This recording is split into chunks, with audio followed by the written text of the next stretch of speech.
নবী সাল্লাল্লাহু আলাইহি ওয়াসাল্লামের ইন্তেকাল হওয়ার প্রায় প্রায় 1450 বছর চলে গেছে। কত বছর? প্রায় 1450 বছর চলে গেছে। আমরা এখন যে সমাজটাকে দেখছি, আমরা এখন যে পরিবারটাকে দেখছি, আমরা যে অর্থ ব্যবস্থা দেখছি, আমরা যে রাষ্ট্র ব্যবস্থা দেখছি এবং বিশ্বের উপর যাদের আধিপত্য দেখছি, এটা রাসূল সাল্লাল্লাহু আলাইহি ওয়াসাল্লামের ইন্তেকালের 1400 বছর পরের পৃথিবী। আমি কি বুঝাতে পারছি? এটাই সব না, এটা 1400 বছর পরের একটা ওয়ার্ল্ড আমরা দেখছি। কেমন ছিল ওই সময়? নবী সাল্লাল্লাহু আলাইহি ওয়াসাল্লাম যখন নবী হন নাই, তখনকার সমাজটা এখনকার বিশ্বের মতো ছিল। বলবেন কিভাবে? আমি বলছি, আমার কাছে হুজ্জাত আছে, প্রমাণ আছে। আমি প্রমাণ করছি কিভাবে। নবী সাল্লাল্লাহু আলাইহি ওয়াসাল্লাম যে যুগে নবী হন নাই, এখনো নবী হন নাই, যেটাকে আমরা বলি, কটাক্ষ করে বলি মধ্যযুগ, বা আমরা অনেক সময় অপমান করে বলি আইয়ামে জাহেলিয়া। শব্দগুলো শুনেছেন তো আপনারা? কখনো কি প্রশ্ন করেছেন যে আসলে কেন এই যুগটাকে আমরা জাহেলিয়া বলি, কেন অন্ধকারাচ্ছন্ন যুগ বলি? ওই যুগটা কি সূর্য উঠতো না? ওই যুগে কি সূর্য উঠতো না? তাহলে কেন অন্ধকারাচ্ছন্ন যুগ বলি? এক, ওই যুগের মানুষ আল্লাহ পাকের তাওহীদ, একত্ববাদ এর সাথে শিরককে মিশ্রিত করেছিল। এক নাম্বার। তাহলে এক নাম্বার কারণ কি? ওই যুগের মানুষ আল্লাহ পাকের তাওহীদের সাথে শিরককে মিক্স আপ করেছিল। মনে করবেন না যে তারা আল্লাহকে বিশ্বাস করতো না, এটা ভুল ধারণা। তারা সবাই আল্লাহকে বিশ্বাস করত, গুটি কয়েক মানুষ ছাড়া। এমনকি আবু জাহেল, যাকে আমরা বলি এই উম্মতের ফেরাউন, নবীজি বলেছেন আবু জাহেল হচ্ছে এই উম্মতের ফেরাউন।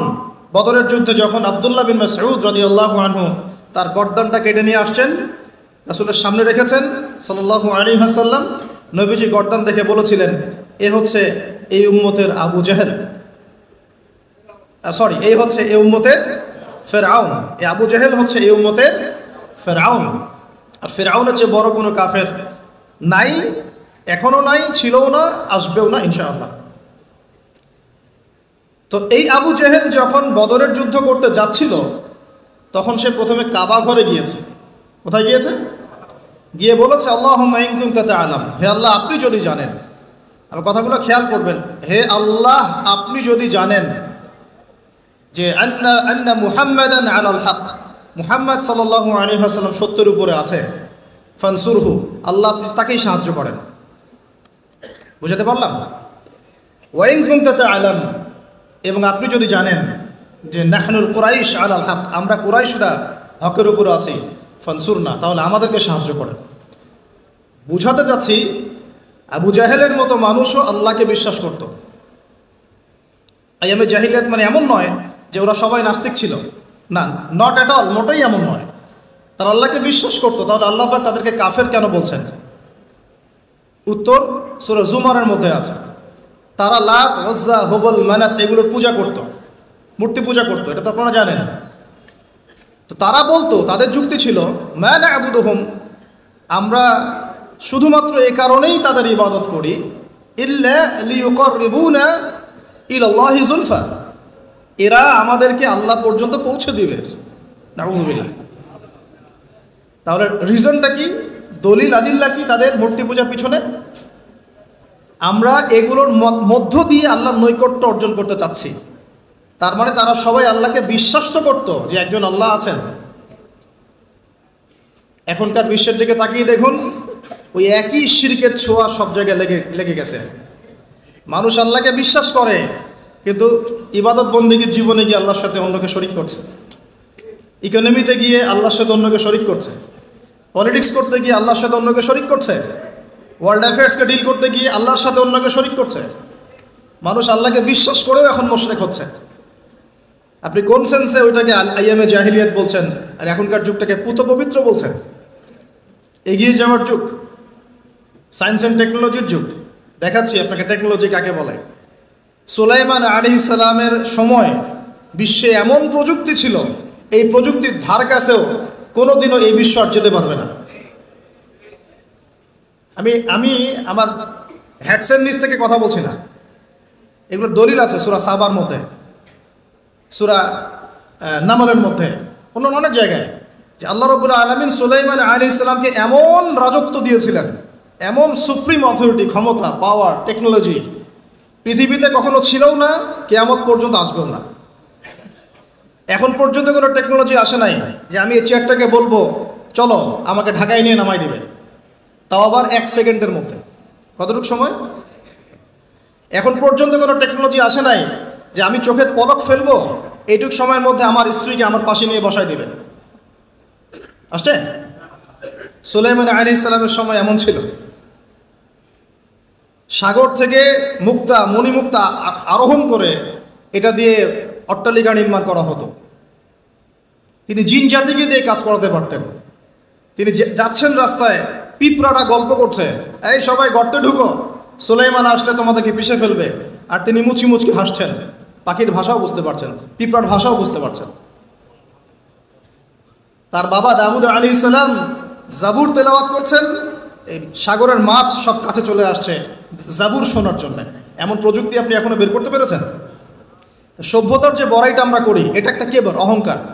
এটা কি আল্লাহ পাক এজন্য বলেছেন আমি কত কওমকে এর আগে ধ্বংস করেছি, কত যে কওমকে আমি ধ্বংস করেছি। ফাসিরু ফিল আরদি ফানজুরু কাইফা কানা আকিবাতুল মুকাদ্দিবিন। তোমরা এই জমিনে বিচরণ করতে থাকো, দেখো যারা আল্লাহকে অস্বীকার করেছিল তাদের কি পরিণতি হয়েছে। তো আমরা এখন যেটাকে নিয়ে দাবি করি এটা সর্বোচ্চ স্তর নয় প্রযুক্তির। তো যে জায়গা থেকে এখানে চলে আসলাম, যে কোথায় ছিলাম আমরা, এই জামানাতেও আমরা শিরক করছি কিন্তু আল্লাহকেও বিশ্বাস করছি। প্রত্যেকটা সেক্টরে শিরক হচ্ছে। ডিটেলস বলার মতো জায়গাও এটা না, এবং এত সময় আমার হাতে নাই। আমি খালি সেক্টরগুলো বলে দিই। 1, এডুকেশন সেক্টর, শিক্ষা সেক্টর, এখানে শিরকের উপর শিরক হচ্ছে। আপনি যদি বিচক্ষণ হয়ে থাকেন, স্টাডি করেন, পড়াশোনা করেন, একটা অনেস্ট মন রাখেন, আগে সৎ একটা মন রাখেন। ডানে গেলে ডানে যাব, বামে গেলে বামে যাব, আমি নিউট্রাল থাকবো, আমি কোনো পক্ষ আগে নিব না, আমি যাচাই বাছাই করে দেখব কথাটা সত্য না মিথ্যা। শিক্ষা ক্ষেত্রে শিরকের উপর শিরক হচ্ছে, শিরকের উপর শিরক। আজকে থেকে 25 বছর 30 বছর আগে যতটা শিরক ছিল না, এখন তার চেয়ে বেশি শিরক চলে আসছে। এমন এমন শিরক আসছে যেগুলোর প্রতি ঈমান রাখলে আপনার ঈমান ভঙ্গের 10টা কারণ আছে। এই 10 কারণের মধ্যে পড়ে যাবেন, আবার নতুন করে কালিমা শাহাদা দিয়ে ইসলাম কবুল করতে হবে, নতুন করে কালিমা শাহাদার সাক্ষ্য দিয়ে আবার মুসলিম হতে হবে। যতই দাম্ভিকতা দেখান, কবরে আপনাকেও যেতে হবে, কিচ্ছু করার নাই তখন। এখন যদি সলিউশনে না আসি, সংশোধন না করি, তাহলে অনেক দেরি হয়ে যাবে। এখনকার টিকটক জেনারেশনটা বিগত 30 বছরের মেহনতের ফসল। পশ্চিমাদের বিগত 30 বছরের মেহনতের ফসল এখনকার টিকটক জেনারেশন। ওরা মেহনত চালিয়ে যাচ্ছে, না জানি আরো 30 বছর পরে কোন টক জেনারেশন আসবে আল্লাহ ভালো জানে। একটা কমন সেন্সহীন, জীবনের উদ্দেশ্যহীন, একটা বুদ্ধিবৃত্তিক প্যারালাইজড প্রজন্ম। না জীবনের কোনো উদ্দেশ্য আছে, না কোনো পড়াশোনা করে, আর না একটু ভালো করে খেলাধুলা করে, আর না শরীর চর্চা করে, আর না কিছু লিখে, আর না কিছু জাতিকে কিছু দিচ্ছে, আর না পলিটিক্সে কোনো আগ্রহ আছে, আর না ইকোনমিক্সে কোনো আগ্রহ আছে, না ওয়ার্ল্ড অ্যাফেয়ার্স সম্পর্কে কোনো সচেতনতা আছে, না মুসলিম উম্মার এই দুরবস্থায় তার ভূমিকা রাখার কোনো ইচ্ছা পর্যন্ত আছে।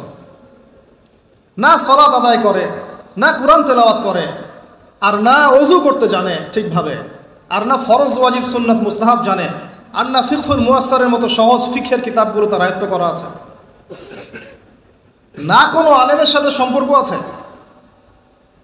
না কোনো ইসলামিক স্কলারের কাছে সম্পর্কিত হয়, আর না মাদ্রাসায় যায়, আর না ইসলামের বেসিক ফান্ডামেন্টাল নলেজ অর্জন করে। জীবনের উদ্দেশ্যই নাই, শুধু মেয়ের পিছনে, শুধু মাদকের পিছনে, ড্রাগসের পিছনে, কোনো সময় মারামারি দাঙ্গা হাঙ্গামা করছে, কোনো সময় দেখা যায় বাইক দাবড়ায় বেড়াচ্ছে। বাবার বিত্তশালী, বাবার অনেক টাকা আছে, বাস কিনে দিয়েছেন বাইক, চলছে, পিছনে একটা বেহায়া বেশ্যা মেয়ে নিয়ে ঘুরছে। এই মেয়েটাও বেহায়া, শব্দটা ইউজ করতে চাইনি আমি আমি আমি এখানে জানি অনেক মা বোন আছেন, শব্দটা আমি ইউজ করতে চাই নাই, কিন্তু আমার ভিতরে এমন ক্ষোভ এদেরকে দেখলে হয় যে মুখ থেকে বের হয়ে গেল। একটা মেয়ে একটা মেয়েকে আল্লাহ পাক সৃষ্টি করেছেন কি জন্যে? যাতে সে ইসমাইল আলাইহিস সালামের মতো সন্তান জন্ম দিতে পারে। এই বাইকের পিছনে ঘোরা মেয়েটা কি আপনাকে এরকম সন্তান দিতে পারবে? আপনি তো বোকা। আপনি মনে করছেন যে অল্প সময়ের জন্য আমি তাকে নিয়ে একটু মজা করি। তখন দেখা যাবে আপনারও জীবনে এমন কোনো মেয়ে আল্লাহ পাক দিয়েছেন যে ওই রকম অন্য কারোর সাথে বাইকে ঘুরে আসছিল। তখন কিছু করার থাকবে না, কিচ্ছু করার থাকবে না। আমার টপিক আজকে এইটা না। এই প্রজন্মটাকে গড়েছে পশ্চিমারা বিগত 30 বছরে। কত বছরে? এখন যে এডুকেশন সিস্টেমটা চলছে, এটা যদি এভাবেই চলতে থাকে, আপনি আর 20 বছর পরে এমন একটা প্রজন্ম পাবেন যাদেরকে যদি আপনি, আমি চ্যালেঞ্জ করতেছি, যাদেরকে যদি আপনি নতুন করে কোনো মুক্তিযুদ্ধে পাঠান, গুলি খেয়ে ফেরত আসবে, একটাকে মারতেও পারবে না। না দেশের প্রতি কোনো মহব্বত আছে, না উম্মার প্রতি কোনো মহব্বত আছে। না দেশের জন্য কিছু করতে পারবে, না জাতির জন্য, না উম্মার জন্য। সবচেয়ে বড় স্তর হচ্ছে উম্মার জন্য। সবচেয়ে বড় স্তর কি? উম্মার জন্য, যে পুরো মুসলিম উম্মা একটা জাতি, আমি এমন একজন বড় নেতা হব যে পুরো মুসলিম উম্মার জন্য কাজ করব। এই যে চেতনা, এই জাজবা, পরিশ্রম, অধ্যাবসায়, একটা ভিশন, একটা প্যারেন্টিং, একটা কনস্ট্রাকটিভ সিলেবাসে পড়াশোনা করা, তারবিয়াত, প্রশিক্ষণ, এর ধার কাছেও নাই জেনারেশন। আমরা ঢাকায় দেখি মানুষ খালি খাচ্ছে আর খাচ্ছে, সবাই বসে খায়। ফাস্টফুডের দোকান হাজার হাজার হাজার হাজার, সবাই মেয়ে ছেলে একসাথে বসে খায়, চটপটি, ফুচকা, বার্গার, পিৎজা, খাওয়াই যাবে ওদের কাজ। রাস্তায় ফুটপাতে পাটি বিছায় বসে খাওয়া দাওয়া করতেছে, সবাই খাচ্ছে, গল্প গুজব করছে, গোল গোল হয়ে বসে বসে মোবাইলে কি কি জানে করতেছে, গোল হয়ে 10 জন বসে আছে একসাথে। যেই মুহূর্তে ধরেন যে মুসলিম উম্মার একটা অঞ্চলে একটা বোমার আঘাতে 500 জন শিশুকে হত্যা করা হয়, ওই মুহূর্তে বসে সে হাসাহাসি করতেছে। ওই মুহূর্তেও তার কোনো ফিকির নাই, নামাজের সেজদা একটু দোয়া করব, আমি আল্লাহর দিকে ফিরে আসি, ওগুলো অনেক দূরের কথা, বাদ দেন। শুধু এতটুকু ফিকির, আচ্ছা আমি দুনিয়াতে আছি কেন, আমি দুনিয়াতে এসেছি কেন? এক সময় তো আমি ছিলাম না, আবার এক সময় আমি থাকবও না। কেউ এসে চিরস্থায়ী হতে পারে নাই, তো আমরাও পারবো না। তো আল্লাহ পাক আমাদেরকে সৃষ্টিটা করলেন কেন? আমার কাছে আমার রব কি চান? আমি যদি না থাকতাম তাহলে আমার পরিবার চলতো কিনা, আমার সমাজটা চলতো কিনা, আমার শিক্ষা ব্যবস্থাটা চলতো কিনা, আমার দেশটা চলতো কিনা, এই বিশ্বের ঘূর্ণন চলতো কিনা, আর্নিক গতি চলতো কিনা, থেমে যেত? উত্তর না। আমি না থাকলে আর্নিক গতি থামতো না, আমি না থাকলে কি আমার পরিবার থেমে থাকতো না, আমার সমাজ থেমে থাকতো না, এই মসজিদ থেমে থাকতো না, এই রাজনীতি থেমে থাকতো না, অর্থনীতি থেমে থাকতো না, দেশও থেমে থাকতো না, উম্মাও থেমে থাকতো না। তাহলে আল্লাহ পাক আমাকে কেন সৃষ্টি করলেন?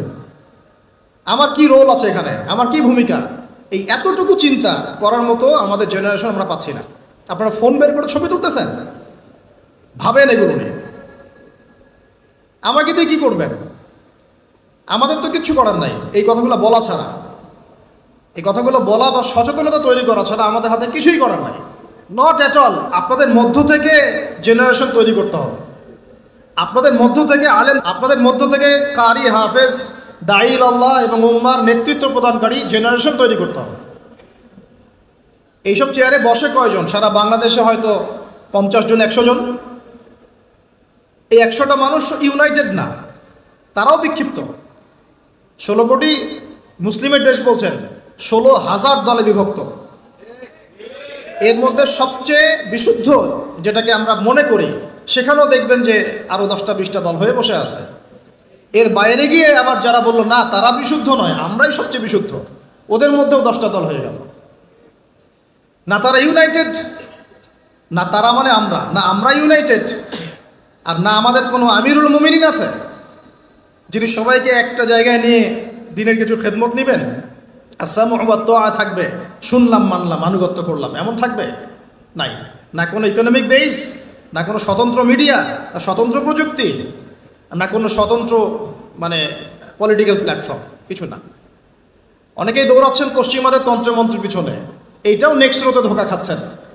আমি আমার কথা স্পষ্ট করে বলে দিলাম, এটাও নেক্সট স্রোতে ধোঁকা খাচ্ছেন। এটা তাদের জন্য শোভা পায় যারা ধর্ম এবং রাজনীতি আলাদা করে চিন্তা করে যে ওইটা একটা জিনিস, এটা একটা জিনিস, সে তার মতো রাজনীতি করছে। এটা তাদের জন্য শোভা পায়। যাদের কাছে কোরআন আছে, যাদের কাছে হাদিস আছে, নবীর সুন্নাহ আছে, তারা যখন এই ড্রেনের মধ্যে নেমেছে তখন ইসলামের খেদমতের জায়গায় ক্ষতিও বেশি হয়ে যাচ্ছে। কোনো কোনো সময় কিছু কিছু বেনিফিট হয়তো আপনি পাচ্ছেন, মনে করছেন এই অল্প অল্প বেনিফিটে হয়তো অনেক কিছু হয়ে যাবে। ভুল ধারণা আপনার। একটাই উপায়, একটাই মানহাজ, একটাই পথ পদ্ধতি, নবী সাল্লাল্লাহু আলাইহি ওয়াসাল্লামের সিরাত। নবী সাল্লাল্লাহু আলাইহি ওয়াসাল্লামের সিরাত, তার জীবনী। এই জীবনী আমাদেরকে শেখাবে কিভাবে ইসলাম শূন্য থেকে একদম আসমানে উঠেছে, কিভাবে ইসলাম একদম শিকড় থেকে শেকড়ে গিয়েছে, শেখাবে সিরাত, নবী সাল্লাল্লাহু আলাইহি ওয়াসাল্লামের জীবনী। ইয়াং জেনারেশনকে জিজ্ঞাসা করেন কতজন পড়েছে সিরাত। ওইখান থেকেই আপনাকে কথা বলছিলাম, ওই যুগটাকে কেন জাহিলি যুগ বলেন, এত কেন টিটকারি করি, এত কেন তাকে ধিক্কার দেই? কারণ ওই যুগে শিরক ছিল। শিরক একবার। এখনকার বিশ্বে শিরকে একবার দিয়ে ভর্তি। কোন কোন সেক্টরে বলছিলাম, এডুকেশনে আছে শিরক, ইকোনমিক্সেও শিরক আছে। এটা বোঝার জন্যে অনলাইনের ব্রাদার্স সিস্টার্সরা আপনাকে হেদায়েত দিতে পারবে না। এটা বোঝার জন্য আপনাকে এমন স্কলারশিপের কাছে আসতে হবে যারা কোরআন এবং হাদিসকে দিয়ে বর্তমান ইকোনমিকে ডিল করতে পারে। শুধু সেকুলার ইকোনমি আর শুধু ইসলামিক ইকোনমি দিয়েও হবে না, দুটোকে কম্বাইন করতে পারে যারা, এ ধরনের স্কলারশিপের কাছে আসেন, আপনাকে বুঝিয়ে দিবে যে এখানে অর্থনীতির মধ্যে শিরক আছে কোথায় কোথায়। কেউ কি আপনাদেরকে বোঝাতে সক্ষম হয়েছিল আজকে থেকে 10 বছর আগে যে আপনি যে পেপার মানি ইউজ করছেন এর মধ্যেও রিবা আছে, সুদ আছে? আমরা যে ইলেকট্রনিক মানিগুলো ইউজ করছি এর মধ্যেও রিবা আছে, সুদ আছে। আল্লাহ পাক বলছেন সর্বোচ্চ স্তরটা কি রিবা। এক, রিবা সমান সমান আল্লাহর সাথে যুদ্ধ করা। 2, রিবা সমান সমান তার রাসূলের সাথে যুদ্ধ করা। পুরো বিশ্ব এখন আল্লাহ এবং তার রাসূলের সাথে যুদ্ধ করছে। পুরো ওয়ার্ল্ডটাই এখনকার এই ওয়ার্ল্ড, এখনকার এই যুগ, এই জেনারেশন। আইয়ামে জাহেলিয়াতের সুদটা ছিল শুধু মক্কায়, হয়তো একটু মদিনায়, হয়তো একটু আরবের জাজিরার মধ্যে, এতটুকু জায়গায়। এখন পুরা গ্লোবালাইজেশন হয়েছে এবং সবাই আমরা মাশাআল্লাহ নাউজুবিল্লাহ কোনো না কোনোভাবে সুদভিত্তিক অর্থনীতির সাথে জড়িত আছে। ফেডারেল রিজার্ভ ব্যাংকের আন্ডারে, ওয়ার্ল্ড ব্যাংকের আন্ডারে, IMF এর আন্ডারে যত সেন্ট্রাল ব্যাংক আছে কেউ সুদমুক্ত থাকতে পারবে না। আপনি গভর্নমেন্টকে দোষ দিয়েন না, গভর্নমেন্টকে দোষ দিয়ে লাভ নাই, কিছু করতে পারবেন না। শিরকের গোড়া হচ্ছে এখন ওই পশ্চিমা শক্তিটা, একদম শিরকের গোড়া, তাগুতের গোড়া, যত শয়তানি অন্যায়ের মূল গোড়াই জায়গাটা। এরা এমনভাবে ইউনাইটেড হয়েছে, এবং ইউনাইটেড নেশনস তো ফর্ম করেছে 1945-এর পর থেকেই। এমনভাবে ইউনাইটেড হয়েছে, এদের স্বার্থটাই হচ্ছে পশ্চিমাদের জয় জয়কার যেন হয়, মুসলমানদের ম্যাসাকার যেন হয়। এটাই তাদের ভিশন ছিল। এই ভিশনে বিগত 100 বছর থেকে আমরা হাঁটছি। আর মনে রাখবেন, এটা আবাবিল পাখি আসার যুগ নয়, এটা আবরাহার যুগ নয়। এটা আবরাহার যুগ নয় যে আবাবিল আসবে। আবাবিল পাখির নাম নয়, আবাবিল মানে ঝাঁকে ঝাঁকে, তৈরন আবাবিল, আবাবিল মানে ঝাঁকে ঝাঁকে। এটা আবাবিলের যুগ নয়, আবরাহার যুগ নয় যে আবাবিল এসে আপনাকে উদ্ধার করবে বিপদ থেকে। এটা মূসার যুগ নয় আলাইহিস সালাম, যে আকাশ থেকে মান্নার সালোয়া পড়বে, রিজিকের জন্য আপনাকেই বের হতে হবে, আল্লাহর উপর তাওয়াক্কুল করতে হবে। এটা কোন যুগ? আল্লাহ বলছেন এটা এই যুগ। ইন তানসুরুল্লাহ ইয়ানসুরকুম, তোমরা যদি আল্লাহকে সাহায্য করো তবেই আল্লাহ তোমাদেরকে সাহায্য করবেন। একদম স্পষ্ট শুনে রাখেন। এখন আসমান থেকে ফেরেশতা নামবে না, এখন আমাদের জন্য এখন নামবে না। তোমরা যদি আল্লাহর দ্বীনকে সাহায্য করো তবেই আল্লাহ তোমাদেরকে সাহায্য করবেন। ওয়া ইউসাব্বিত আকদামাকুম, তোমাদের পা আল্লাহ পাক শক্তিশালী করবেন, দৃঢ় রাখবেন। এটা এই যুগ। এটা কোন যুগ? আল্লাহ বলছেন ইন্নাল্লাহা লা ইউগাইয়িরু মা বিকওমিন, আল্লাহ পাক কোনো কওমের অবস্থা ততক্ষণ পরিবর্তন করেন না, হাত্তা ইউগাইয়িরু মা বিআনফুসিহিম, যতক্ষণ না তারা নিজেরাই নিজেদের অবস্থা পরিবর্তনের চেষ্টা করে। এটা এই যুগ। এখন আপনার জন্য আবাবিল আসবে না। এটা কোন যুগ? আল্লাহ বলছেন ওয়াইন তাতাওয়াল্লাউ, যদি তোমরা চেষ্টা না করো, মুখ ফিরায় চলে যাও, ইয়াস্তাবদিল কওমান গায়রাকুম, আল্লাহ তোমাদের সবাইকে সরিয়ে দিবেন, দিয়ে নতুন একটা কওম নিয়ে আসবেন। সুম্মা লা ইয়াকুনু আমসালাকুম, তারা তোমাদের মতো অপদার্থ হবে না। আমাদেরকে সরাতে আল্লাহ পাকের কি দরকার হয়? একটা ভাইরাস, একটা মহামারী, একটা ভূমিকম্প, আজকে একটু নড়া দিয়েছে না, এগুলো কিচ্ছু না, এগুলো ওয়ার্নিং আসতেছে। কারণ মহামারীর পরে সানাওয়াতুজ জালাজিল আসবে, হাদিসে আসছে। ভূমিকম্প শুধু না, ভূমিকম্পের বছরগুলো আসছে সামনে। সানাওয়াতুজ সানা মানে একটা বছর, সানাওয়াত মানে অনেকগুলো বছর, জালজালা মানে ভূমিকম্প, জালাজিল ভূমিকম্পের বহু বছর, সানাওয়াতুজ জালাজিল মানে ভূমিকম্পের বছরগুলো তোমাদের সামনে আসছে। কে বলেছেন এটা? নবী সাল্লাল্লাহু আলাইহি ওয়াসাল্লাম। এখন পর্যন্ত কি বিশ্ব দেখেছে যে কয়েক বছর ধরে ভূমিকম্প হচ্ছে? ইতিহাস পড়ে দেখেন তো কখনো এসেছিল? তার মানে সামনে আসবে। কেন আসবে না? কোন কোন পাপের কারণে আসে? জিনা, ঘরে ঘরে জিনা, ঘরে ঘরে জিনা। ঘরে ঘরে বলতে প্রত্যেকটা ঘর বোঝাই নাই, অবশ্যই অনেক ঘর পবিত্র ভালো আছে, অনেক জায়গায় বেশিরভাগই জিনার মধ্যে ঢুকে আছি আমরা। নাউজুবিল্লাহ, হেফাজত করুন। মাদক, অশ্লীলতা, আর কি কারণে আসে? বেপরদামি, বেহায়াপনা, মিউজিক্যাল ইনস্ট্রুমেন্ট, এই তো কারণগুলো তো এইগুলাই। মাপে কম দেওয়া। পৃথিবীতে সর্বপ্রথম যেই কমটাকে ভূমিকম্প দিয়ে ধসিয়ে দেওয়া হয়েছে সেটা হলো কওমে মাদিয়ান। কোন কম? কওমে মাদিয়ান, শুআইব আলাইহিস সালামের কম। কি পাপের কারণে ভূমিকম্প দিয়ে ধসিয়ে দেওয়া হলো? তারা মাপে কম দিত, তারা মাপে কম দিত এবং মানুষের সম্পদ আত্মসাৎ করত। মানুষের সম্পদ আত্মসাৎ করত। এই দুইটা পাপই এখন করা হচ্ছে। প্রচুর ব্যবসায়ী মাপে কম দেন, মানুষের সম্পদ আত্মসাৎ করেন। আল্লাহ পাক আমাদেরকে হেফাজত করুন। আমি এই জায়গায় ছিলাম, অনেক ভিতরে চলে যাব না হলে। মৌলিক জায়গাটায় আসেন যে এখন মনে করবেন না যে বিশ্বের মধ্যে শিরক নাই, প্রতিটা সেক্টরেই শিরক আছে। আর তারা এই পুরো বিশ্ব ব্যবস্থাটাকে নিয়ন্ত্রণ করছে কি কারণে? যাতে করে তারা মুসলমানদের উপর তাদের নির্যাতনের স্টিম রোলার চালাতে পারে এবং তাদের মানে বিশ্ব পরিচালনার এই সুপ্রিম অথরিটি তাদের হাতে নিতে পারে, আর কিচ্ছু না। প্রত্যেকটা বিষয় নিয়ন্ত্রিত হচ্ছে আকসা কেন্দ্রিক, জেরুজালেম কেন্দ্রিক, জায়নিজম কেন্দ্রিক এবং পশ্চিমারা। আমরা কোনো না কোনোভাবে এই প্যাচে পড়ে গেছি। বলছিলাম যে এডুকেশনে আপনি শিরক পাবেন, ইকোনমিতেও পাবেন।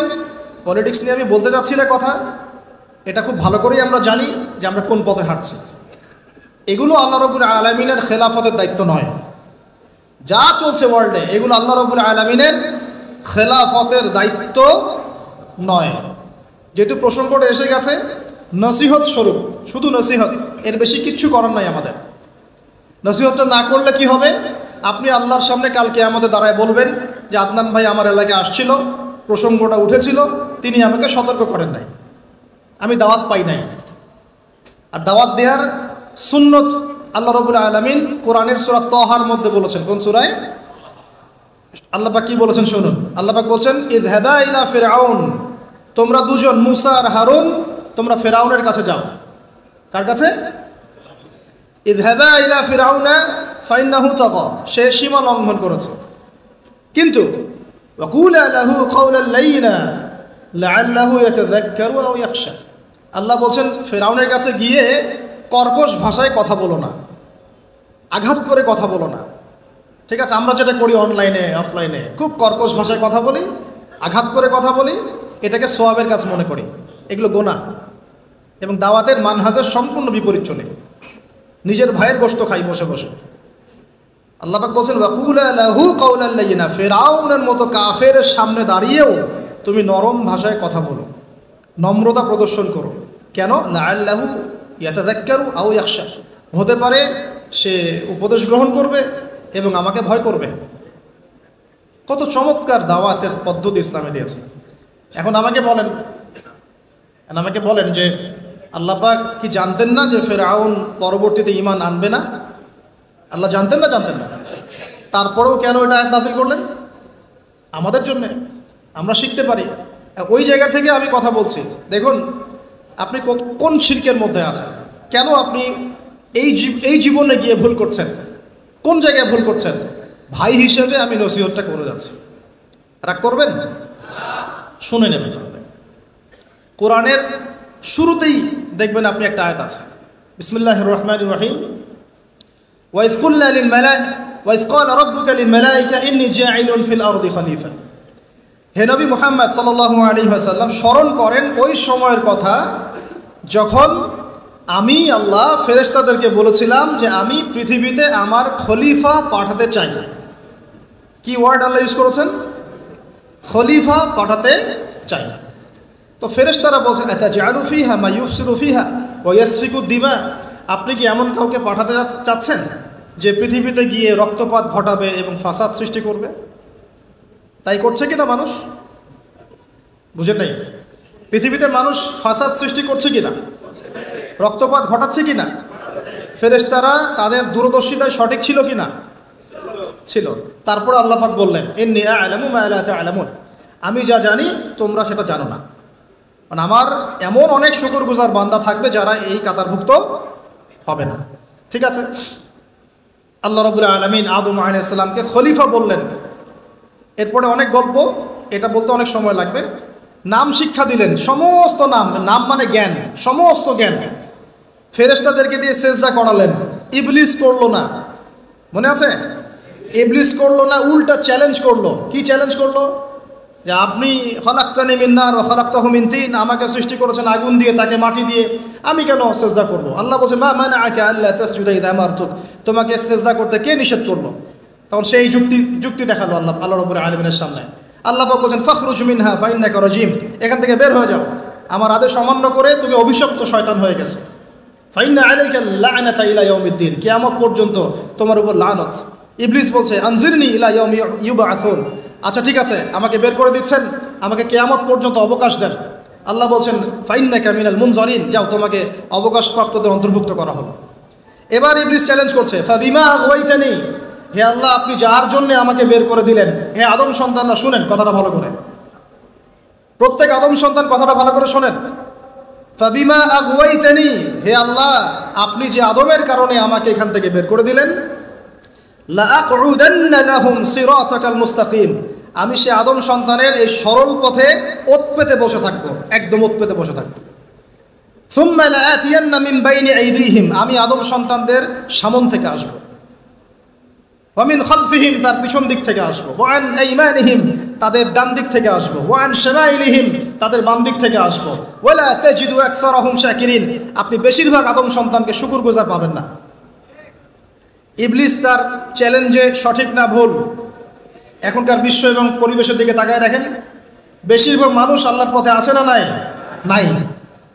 আল্লাহ পাক তাকে বের করে দিলেন। সে আরো একটা চ্যালেঞ্জ করেছিল, সে চ্যালেঞ্জ করেছিল, এইটা আমি আজকে স্টাডি করতে গিয়ে পেয়েছি, বিকজ আজকে একটা ইস্যু আমার সামনে এসেছিল, তো মনে হলো যে এটার দলিলটা কোথায় বের করতে হবে। তো দেখলাম যে ওয়াও, এটা তো ইবলিসের চ্যালেঞ্জ।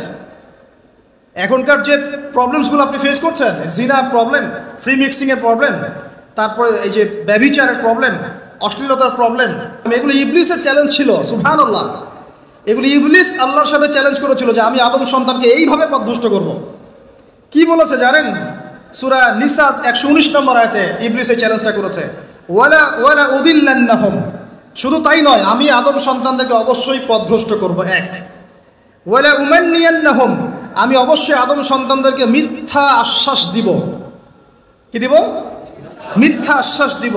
ওয়ালা আমুরান্নাহুম, আমি আদম সন্তানকে আদেশ করব, ফালাইউবাত্তিকুন্না আযানাল আনআম, তারা পশুর কানগুলোর মধ্যে ছিদ্র করা শুরু করবে। আরো আছে, ওয়ালা আমুরান্নাহুম, আমি তাদেরকে আরো আদেশ করব, ফালাইয়ুগাইয়িরুন্না খালকাল্লাহ, এইটাই হচ্ছে কথা। ফালাইয়ুগাইয়িরুন্না খালকাল্লাহ, আমি আদম সন্তানদেরকে আদেশ করব তারা যেন আল্লাহর সৃষ্টিকে বিকৃত করে, আব্দুল্লাহ বিন মাসউদ রাদিয়াল্লাহু আনহু এই আয়াতের আলোকে বলছেন যে মেয়েরা ব্রু প্লাক করে, এরাও তার অন্তর্ভুক্ত। যে মেয়েরা বা ছেলেরা হাতে ট্যাটু আঁকে, তারাও এর অন্তর্ভুক্ত। যারা দাঁত শান করে, নর্মাল আল্লাহ পাক স্বাভাবিক যা দিয়েছেন তাকে শান করে, শানিত করে, ধারালো করার চেষ্টা করে, এরাও তার অন্তর্ভুক্ত। তাহলে যারা ছেলে থেকে মেয়ে হচ্ছে, এরা কাদের অন্তর্ভুক্ত? এটাকে আমরা প্রমোট করতেছি। কিভাবে এরকম একটা মানুষ আমাদের এমপি মন্ত্রীর সাথে দেখা করতে পারে, সুসংবাদ দিতে পারে, কিভাবে তারা ইন্সপিরেশন পায়, কোত্থেকে ইন্সপিরেশন পায়? এটা একটা ছেলে, বাহ্যিকভাবে ছেলে, মানসিকভাবে মেয়ে, তারা আল্লাহ পাকের সৃষ্টিকে বিকৃত করবে। এই যে শয়তান চ্যালেঞ্জ করেছে, এখন দেখেন ওই যুগ চলছে, ওই যুগে আমরা চলে আসছি। শয়তান চ্যালেঞ্জ করেছিল সামন থেকে আসবো, সামন থেকে আসবো মানে কি? স্পষ্ট কুফর শিরক এগুলো নিয়ে আসবে, চিনতে পারবেন স্পষ্ট কুফর শিরক। পিছন থেকে আসবো, পিছন থেকে আসবো মানে কি? এমন কিছু নিয়ে আসবে আপনি চিনতে পারবেন না কোনটা সত্য কোনটা মিথ্যা। ডান দিক থেকে আসবো মানে কি? আপনাকে দুনিয়া নিয়ে আসবে, দুনিয়ার চিন্তা পেরেশানি দিয়ে দিবে। বাম দিক থেকে আসবো মানে কি? পরকালের ফিকির আপনাকে বিভ্রান্ত করে রেখে দেবে, নেক্সট রোতে ধোকা খাওয়াই দেবে। এখানে বলছে আমি অবশ্যই পথভ্রষ্ট করব। এরা পশুর কান ছিদ্র করবে এবং আল্লাহর সৃষ্টিকে তারা বিকৃত করবে। আব্দুল্লাহ বিন মাসউদ রাদিয়াল্লাহু আনহুর যুগে তো এরকম জেনারেশন ছিল না, তাই তিনি ওই কথাটা বলতে পারেন নাই। তখন তিনি বলেছেন ভ্রু ব্ল্যাক করলেও এর অন্তর্ভুক্ত হবে, দাঁত শান করে উপরে ফেললে অন্তর্ভুক্ত হবে, ট্যাটু আঁকলে অন্তর্ভুক্ত হবে। আল্লাহ পাক স্বাভাবিক যা দিয়েছেন তার থেকে যদি অস্বাভাবিক পরিবর্তন করতে চায় সৃষ্টিকে, তাহলে এর অন্তর্ভুক্ত হবে। তবে যেসব ক্ষেত্রে ইসলাম অনুমোদন দিয়েছে ওই ক্ষেত্র জায়েজ। যেমন ওই যে ছাগলকে অনেক সময় খাসি করা হয়, এগুলো সাহাবীদের যুগেও ছিল, এগুলো করাও হয়েছে, অনুমোদনও আছে ইসলামে, চাইলে করতে পারে। কিন্তু একটা আদম সন্তানের আকৃতিকে এভাবে আপনি পরিবর্তন করে দিবেন, এটাকে উৎসাহিত করে দিবেন, এটা নিয়ে বই লেখা হবে, প্রমোট করা হবে। সুবহানাল্লাহ, আমরা কোন যুগে চলে আসলাম? আমরা দেখতে দেখতে কোন যুগে চলে আসলাম? আজকে থেকে 30 বছর আগেও একটা ছেলে যদি একটা ছেলের দিকে আকর্ষিত হতো, এটাকে মানসিক রোগ বলা হতো। এখন এটাকে জায়েজ করে দেওয়া হচ্ছে। দেখা যায় প্রতি 100 জনের মধ্যে 5 জন 6 জন দেখা যায়। ফেসবুক এগুলো ঘাটাঘাটি করলে চোখ কপালে উঠে যায়। আগে যেমন পতিতালয়ের জন্যে এই ছেলেপেলেগুলো কিছু পাগল ছিল, ওখানে গিয়ে রাত কাটাতো।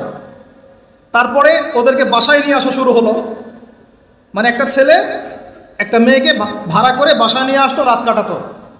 এটাও তো একটা নোংরা যুগ ছিল কয়েকদিন আগেই। এখন কি হয় জানেন? একটা ছেলে আর একটা ছেলেকে ভাড়া করে বাসায় নিয়ে যায়। আল্লাহ পাকের গজব টেনে নিয়ে আসতেছেন আপনারা। আল্লাহ পাকের গজবটা জোর করে টেনে নিয়ে আসতেছেন। আল্লাহ পাক গজব দিতে চাচ্ছিলেন না আপনাদের উপরে, এবার দিবেন ইনশাআল্লাহ। জোর করে আল্লাহর গজব টেনে আনতেছেন। আমি জেনারেশনের অধঃপতনের স্তরগুলো আপনাকে দেখাতে পারবো। আগে চিঠি লিখতো গোপনে গোপনে, লজ্জা শরম হায়া ছিল, রিক্সায় করে যাওয়া যাবে না, কেউ দেখে ফেললে সমস্যা হবে। তারপরে এমন জেনারেশন আসলো সব কিছু ওপেন, ওদের আলাপই শুরু হয় হ্যান্ডশেক থেকে এবং 7 দিনের মধ্যে বেড়ে যাওয়া শেষ। এরপর চেঞ্জ করতে থাকে একটার পর একটা। তারপর চলে আসলো সিরিয়ালের যুগ। সিরিয়াল এসে শেখালো বাসায় স্বামী। নবী করিম সাল্লাল্লাহু আলাইহি ওয়াসাল্লাম বলেছেন, আল্লাহর পরে যদি আমি কাউকে সেজদা করার আদেশ করতাম, আমি মেয়েদেরকে বলতাম তারা যেন স্বামীদেরকে সেজদা করে। এখন তো আপনারা সব তসলিমা নাসরিনের ফ্যান হয়ে বসে আছে। ওরা আপনাদেরকে ব্রেইন ওয়াশ করে দিয়েছে। সব ক্ষেত্রে সমান অধিকারের কথা আপনাকে কে বলেছে? কোন কোন ক্ষেত্রে আপনাকে অগ্রাধিকার দেওয়া হয়েছে। আপনি খুঁজছেন সমান অধিকার, আর ইসলাম দিয়েছে অগ্রাধিকার। কত বোকা আপনি! কোন কমন সেন্স নাই, ননসেন্স। বাসায় ঘরে ঘরে প্রবলেমসগুলো চলতেছে, ঘরে ঘরে। কেন এত বেসবর? কেন এত আনুগত্যহীনতা? কেন? কথা শুনতে হবে, মানতে হবে, বিশ্বাস করতে হবে। সম্পর্ক শুধু ভালোবাসার বলে টিকে থাকে না। সম্পর্ক টিকে থাকে একে অপরের বিশ্বাসের ফলে, একে অপরের শ্রদ্ধাবোধের উপরে, একে অপরের সম্মান বোধশক্তির উপরে। এগুলোর উপর সম্পর্ক টিকে থাকে। সৌন্দর্য ভালোবাসা তো আজ আছে কাল নাই। বিশ্বাস, রেসপন্সিবিলিটি, সবর, ইতাআত, এগুলোর উপর সম্পর্ক টিকে থাকে। তখন ভালোবাসা এত লম্বা হয় যে দেখেন অনেক চাচা চাচিরা আছে এখনো বৈবাহিক সম্পর্ক হচ্ছে 40 বছর, এখন পর্যন্ত কোনোদিন ঝগড়া লাগে নাই। এমনকি ওই চাচিকে আপনি বলেন যে বাসার থেকে অন্য জায়গায় থাকতে, ও স্বামী মরে গেলেও ওই স্বামীর ভিটা ছাড়তে রাজি না। বলছে না, আমি আমার এই স্বামীর ভিটা ছাড়তে রাজি নই। এই তো 40 বছর আগে জেনারেশনটাকে আপনি দেখেন, আর এখনকার মেয়েদের জেনারেশনটাকে আপনি দেখেন, কিসের সেকুলার ঘরের মেয়ে আর কিসের মাদ্রাসার মেয়ে, সবই একই অবস্থা। ইল্লা মাশাআল্লাহ, ইল্লা মাশাআল্লাহ। এখন এগুলোর ফলশ্রুতিতে যখন দেখা যাবে যে কনফ্লিক্ট তৈরি হচ্ছে, তখন আবার দেখা যাবে কি আইন কানুন সমাজ পরিবেশ সব মেয়েদের পক্ষে, দিন শেষে আপনি দোষী হয়ে যাবেন, দিন শেষে দোষটা আপনার ঘাড়ে এসে পড়বে। মানে সমস্যা ক্রিয়েট হতে হতে হতে হতে এমন একটা জায়গায় যাবে যে তখন আপনি রিয়্যাক্ট না করে থাকতে পারবেন না। তখন যদি আপনি কোনো রিয়্যাক্ট করে ফেলেন, সব দোষটা তখন আপনার ঘাড়ে গিয়ে পড়বে। এভাবে আস্তে আস্তে পরিবারগুলো ভেঙে যাচ্ছে। ভালো লাগছে না, আল্লাহ পাকের নেয়ামত ভালো লাগছে না। আর যারা দিনদার, যে স্বামীরা দিনদার, পরহেজগার, মুত্তাকি এবং দ্বীনের পথের পথিক, তাদের জন্য স্ত্রীদের ভূমিকা কেমন হওয়া উচিত? স্বামীকে স্পেস দিতে হবে, তার মাথাটাকে ঠান্ডা রাখতে হবে, তাকে আল্লাহর জন্য ওয়াকফ করে দেওয়া লাগবে যে আমার স্বামী আল্লাহর জন্য, আমার স্বামী উম্মতের সম্পদ, তার জন্য কোনো পেরেশানি না হয়, তাকে যেন এক গ্লাস পানিও ঢেলে খেতে না হয়, সে ওই টাইমটা যেন আল্লাহর দিকে দিতে পারে। এতে আমিও জান্নাতে যাব, সেও জান্নাতে যাবে ইনশাআল্লাহ। পরিবারগুলো এভাবে হচ্ছে না। কিছু কিছু বিষয় আমি নিজেও খুব ফেড আপ। আবার অনেক সময় আমরা যারা আছি, আমরা আবার স্ত্রীদের উপর অনেক বেশি কঠোর হয়ে যায়। এত বেশি কঠোরতা দিয়েও আসলে পরিবারকে শক্ত করা যাবে না। নরম হতে হবে, সবর করতে হবে, ধৈর্য ধরতে হবে, তবে সব কিছুর একটা সীমা আছে। ওই সীমা অতিক্রম করে গেলে তখন কি আর করার? তখন আসহাবুল কাহাফ হয়ে যেতে হবে। আসহাবুল কাহাফ, নিজের কবরের ফিকির নিজে করি, নিজের পথ নিজে বুঝি, কিছু করার নাই তো। আমি একটা করে বলছিলাম যে আপনার এডুকেশন, আপনার ইকোনমি, আপনার পলিটিক্স, ওয়ার্ল্ড অ্যাফেয়ার্স এবং সংস্কৃতি, এই প্রত্যেকটা সেক্টরেই সেই শিরক এখনও বিরাজমান আছে। এবং কোনো ক্ষেত্রে ধর্মের মধ্যেও সেই শিরকটা বিরাজমান আছে। অনেক মুসলমান কবর পূজা করে, অনেকে মাজার পূজা করে, অনেকে দেখা যায় যে তাকদীরকে অস্বীকার করে। অনেক মুসলমান আছে আল্লাহর হালালকে হারাম করে নিচ্ছেন, হারামকে হালাল করে নিচ্ছেন। টিয়া পাখি দিয়ে ভাগ্য পরীক্ষা করেন, আংটি পরেছেন একটা, মনে করেন যে এটার মধ্য দিয়ে আমার রোগ ভালো হয়ে যাবে। এই একটা বালা পরেছেন, ভয়ে ভয়ে খোলেন না, কেন? খুললে পরে যদি আমার কোনো অকল্যাণ হয়। এটা শিখ না এগুলা। এই যে টিয়া পাখি কিছু উদ্বোধন করতে চান, পায়রা উড়াই দিচ্ছেন, শুভ, ওর মধ্যে কিছু শুভ, ওটা কি শুভের লক্ষণ? আপনি জন্মদিন পালন করেন, বলেন শুভ জন্মদিন, কে জানে ওই দিনটা আপনার জন্য শুভ না অশুভ? এরকম হাজার হাজার শিরক আছে, আমি বলতে গেলে অনেক সময় চলে যাবে। ওইদিকে বাদ দেন, প্রত্যেকটা ডিপার্টমেন্টে শিরক আছে। কিতাবুত তাওহীদ বইটা পড়ে নিন। কোন কিতাব? কিতাবুত তাওহীদ। আর নসিহত যেটা করতে চাচ্ছিলাম, যে এই পুরো বিশ্বটা শিরকের উপর আছে, আইয়ামে জাহিলিয়াতের মতোই এই সেক্টরটা সবচেয়ে বড় শিরকের মধ্যে আছে। কোন সেক্টরটা? এই যে এখন যেটা বলছে, আল্লাহ পাক আদম আলাইহিস সালামকে কি বলেছিলেন ভাই? ভুলে গেছেন? খলিফা। কি বলেছিলেন? খলিফা।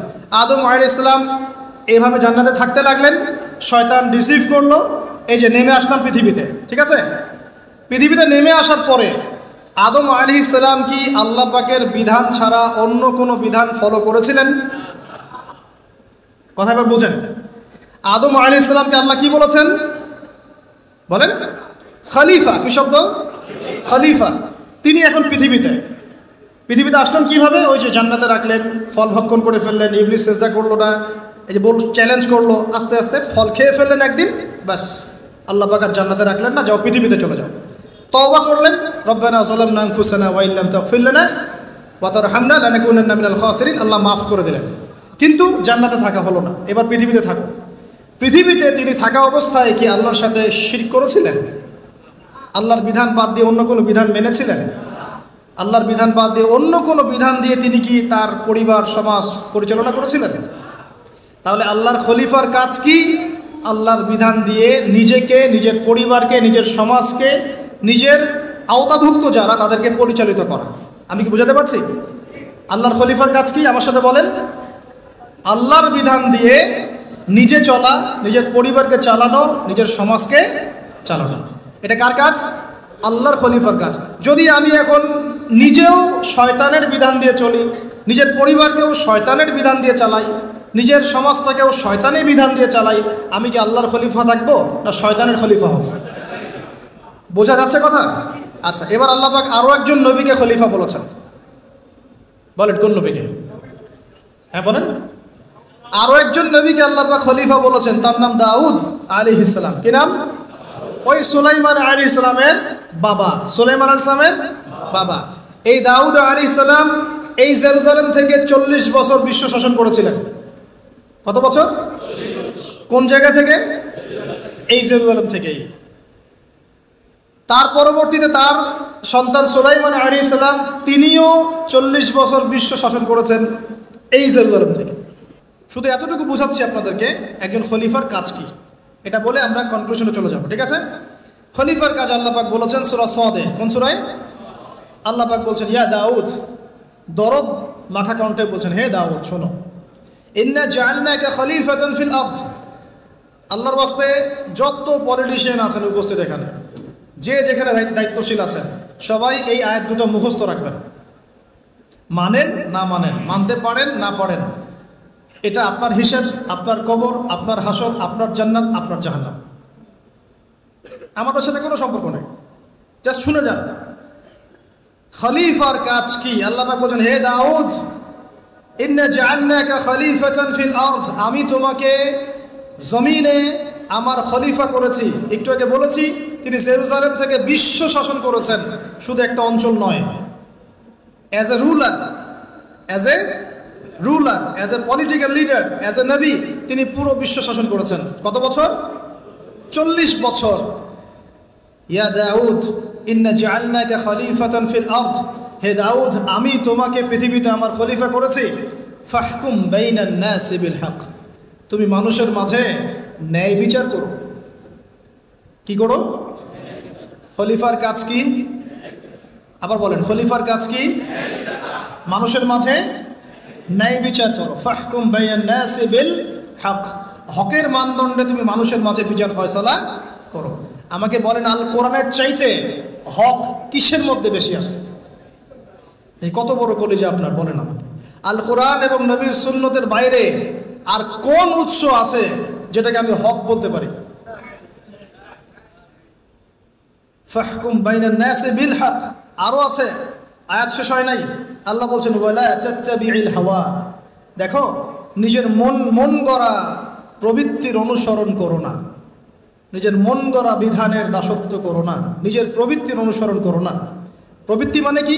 মন যা চায় তাই করা। এখন আমাকে বলেন দেখি, ইউনাইটেড নেশনস যে রুলসগুলো দিয়েছে, এগুলো কি কোরআনের রুলস, হাদিসের রুলস, না মন গড়া রুলস? পুরো বিশ্ব তাহলে পলিটিক্যালি শিরকের মধ্যে আছে কি নাই? আমি কি প্রমাণ করতে পারলাম না? পারলাম না। ওর আন্ডারে যত কান্ট্রি থাকবে, তারা কেউ কি ওদের আন্ডারে থেকে কোরআন এবং হাদিসের প্রত্যেকটা রুলস বাস্তবায়ন করতে পারবে? ফাহকুম বাইনান নাসি বিল হক, এটা করতে পারবে? ওয়ালা তাত্তাবিউল হাওয়া, এটার বাইরে যেতে পারবে? কোশ্চিন কেন? ওইটা গোড়া, শিরক কুফর তাগুতের মূল গোড়া এটা। আরো আছে, আয়াত শেষ হয় নাই। ওয়ালা তাত্তাবিউল হাওয়া, তুমি নিজের প্রবৃত্তির অনুসরণ করো না। ইউদিল্লাকা আন সাবিলিল্লাহ, প্রবৃত্তির অনুসরণ করলে এই অনুসরণ তোমাকে আল্লাহর রাস্তা থেকে সরিয়ে নিয়ে যাবে। সরিয়ে নেয় নাই? নিতে বাধ্য। অবশ্যই আপনি বাউন্ড টু বি মিসগাইডেড। ওয়ালা তাত্তাবিউল হাওয়া ইউদিল্লাকা আন সাবিলিল্লাহ। আয়াত এখনো শেষ হয় নাই।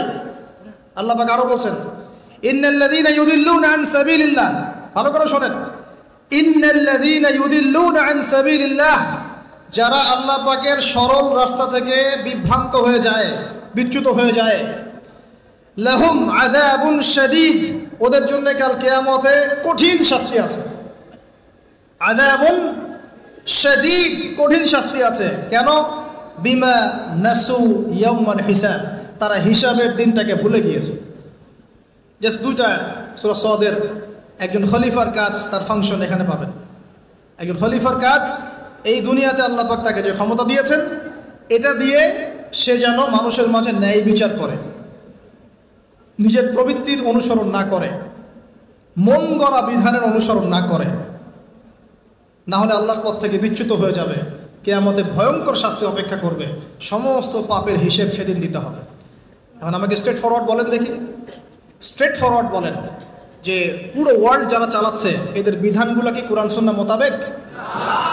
ওর আন্ডারে যত অর্থনৈতিক সিস্টেম, ব্যাংকিং সিস্টেম আছে, এগুলো কি কোরআন সুন্নাহ মোতাবেক? ওদের যত মিডিয়া প্রযুক্তি মিডিয়াগুলো আছে, এগুলো দিয়ে যে প্রোপাগান্ডাগুলো চালানো হয়, এগুলো কি সত্য? ওদের যে সংস্কৃতিগুলো তারা সারা বিশ্বে ছড়িয়ে দিচ্ছে, এগুলো কি সত্য? এগুলো কি ভালো? এগুলো কি হক? তাদের যে বস্তুবাদী শিক্ষা ব্যবস্থা কোরআন সুন্নাহ বিবর্জিত, এটা কি হক? আর কি বলবো, কয়টা বলতে বাকি থাকবে বলেন? একটা একটা করে ফাইন্ড আউট করেন। পুরো ওয়ার্ল্ডটাই এখন আইয়ামে জাহিলিয়াতের মধ্যে আছে, পুরো বিশ্বটা আবু জাহেলের যুগের মধ্যে আছে।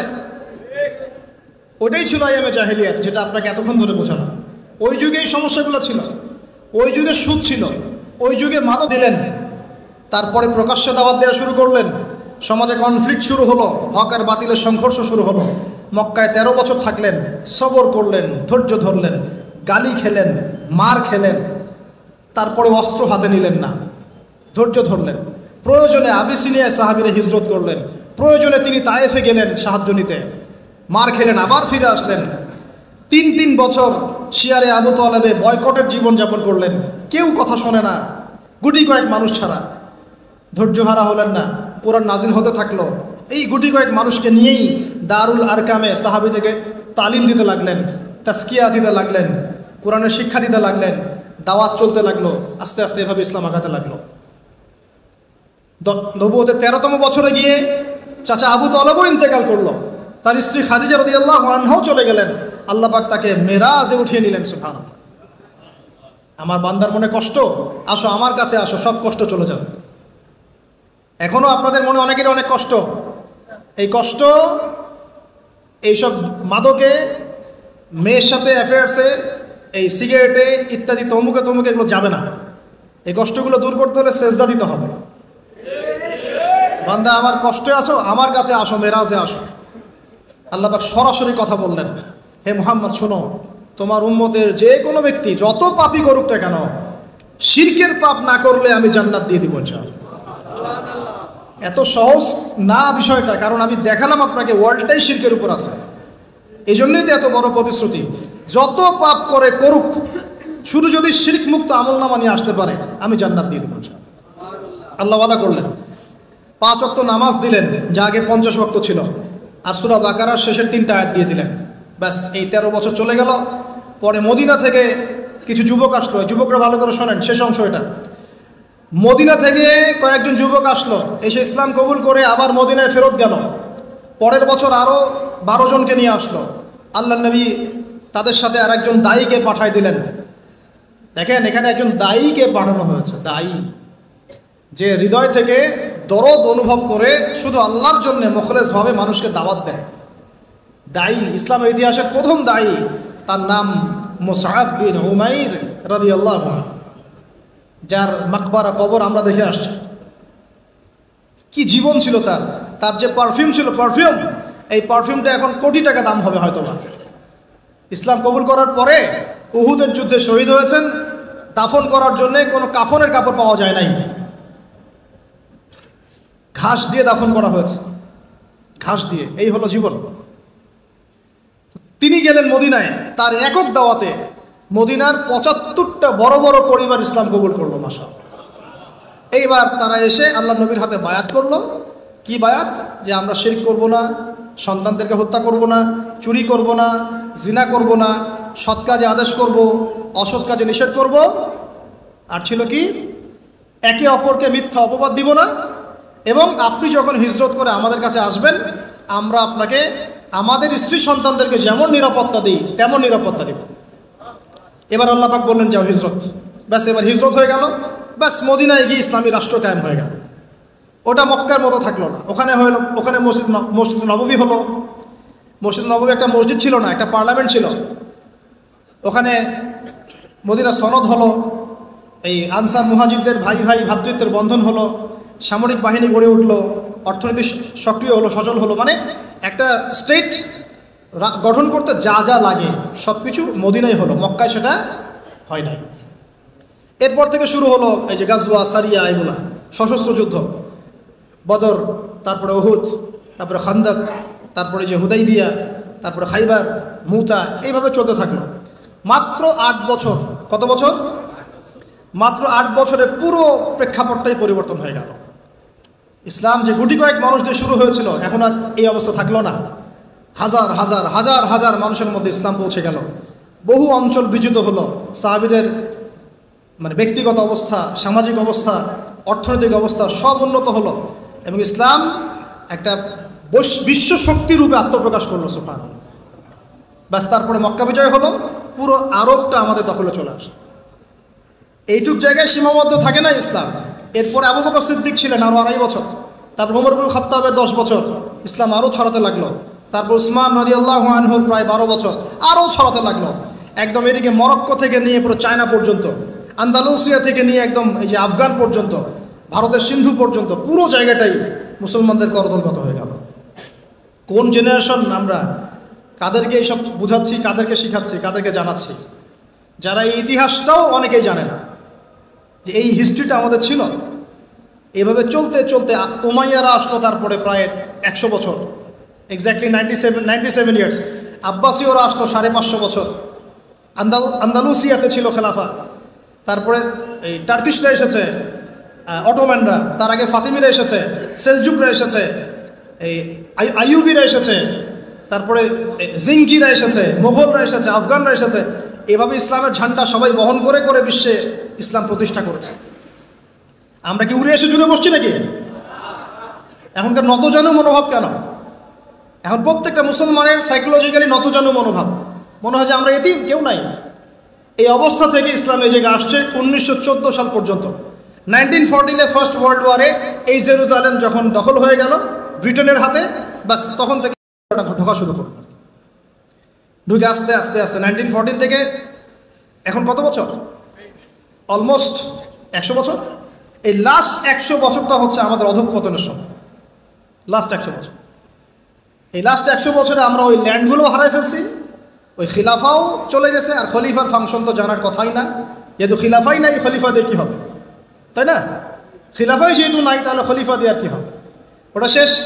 রাষ্ট্রে রাষ্ট্রে ভাগ হয়ে গেলাম, শত শত, প্রত্যেকটা রাষ্ট্রের ভিতরে আবার ওই পশ্চিমা তন্ত্রমন্ত্র ঢুকে গেল। এখন সবাই ভাইয়ে ভাইয়ে লড়াই করছি, তাকায় তাকায় মজা নিচ্ছে। তারপর ধর্মের মধ্যে অনেক শিরক ঢুকে গেল, বেদাত ঢুকে গেল, ফেরকাবাজি ঢুকে গেল। একদম দলে দলে ভাগ হতে হতে হতে হতে শক্তি কমে গেল, হাওয়া বেরিয়ে যাবে। আল্লাহ সূরা আনফালে বলেছেন, ঐক্যবদ্ধ থাকো, না হলে তোমাদের হাওয়া বেরিয়ে যাবে। ওই হাওয়া এখন বেরিয়ে গেছে। বাস এখন পর্যন্ত এই অবস্থাতেও বসে বসে এই বিষয়গুলো চিন্তা করা বাদ দিয়ে কে কার গীবত করতে পারে, কে কার সমালোচনা করতে পারে, হ্যাঁ, কে কাকে ধুয়ে রেখে দিবে, কে কোন ইস্যু নিয়ে নিজেকে ভাইরাল করতে পারে, হ্যাঁ, কে মানুষকে ছোট করে নিজে বড় হতে পারে, কে কার গলায় ছুরি চালাবে, এইগুলোই চলতেছে। আপনারা ছবি তুলতে আসছেন প্রথমে, এই ফ্যান্টাসি চলতেছে, এইগুলোই চলতেছে। আমার কথা ভাই খোলামেলা স্পষ্ট, ভালো না লাগলে আল্লাহর রাস্তায় আমাকে গালি দিয়েন না, কিন্তু মূল কথা এগুলোই হচ্ছে। ফ্যান্টাসি নিয়ে কিচ্ছু হবে না। আপনাদের ভালোবাসাকে আমি শ্রদ্ধা করি, ভালোবাসাকে সম্মান জানাই। যতক্ষণ পর্যন্ত কথাগুলো বুকে ধারণ না করবেন, সেভাবে নিজের জীবন না করবেন, আবু তো আদনান আপনার ইসলামের জন্য কিছুই করতে পারবে না। প্রত্যেকটা ঘরে ঘরে একজন করে আইয়ুবী তৈরি করতে হবে, প্রত্যেক ঘরে ঘরে একটা করে ওমর দরকার, ঘরে ঘরে হামজা দরকার, ঘরে ঘরে খালিদ দরকার, ঘরে ঘরে আবু বকর সিদ্দিকের মতো মানুষ দরকার। ওই রকম তো হতে পারবো না, মিসাল দিচ্ছি, দৃষ্টান্ত দিচ্ছি। প্রত্যেকটা ঘরে কি একটা করে আলেম আছে? প্রত্যেকটা ঘরে কি একটা করে হাফেজ আছে? হ্যাঁ, প্রত্যেক ঘরে একটা করে বেনামাজি অবশ্যই আছে। এই জেনারেশনকে দিয়ে আপনি ইসলাম কায়েম করতে যাচ্ছেন? এভাবে না। আল্লাহ রাব্বুল আলামিন আমাদের সবাইকে কথাগুলো বোঝার তৌফিক দান করুন। ওই অবস্থা থেকে আমরা আজকে এই অবস্থায় আসছি। নৈতিকতার অধঃপতন হয়েছে, ধর্মীয় জ্ঞান অর্জনে আমরা অগ্রগামী হচ্ছি না, সুদ খাচ্ছি, মাদকদ্রব্যের সাথে সম্পৃক্ত হয়ে আছি, অনেকে ঘুষ খাচ্ছি, দুর্নীতি করছি, মনে করছি যে একটা হজ করে নিব, ব্যাস সব শেষ হয়ে যাবে। ওয়াল্লাহি এমনটা নয়। আল্লাহ পাক গফুর রহিম বটে, আল্লাহ পাক সব গুনাহ মাফ করে দিতে পারেন বটে, তবে একই সাথে আল্লাহ পাক শাদীদুল ইকাব বটে, আল্লাহ পাক কঠিন শাস্তি দাতাও বটে। এই আশা এবং ভয় এর মাঝখানে আমাদেরকে থাকতে হবে। আল্লাহ রাব্বুল আলামিন আমাদের সবাইকে পুরো বিশ্বটাকে বোঝার তৌফিক দান।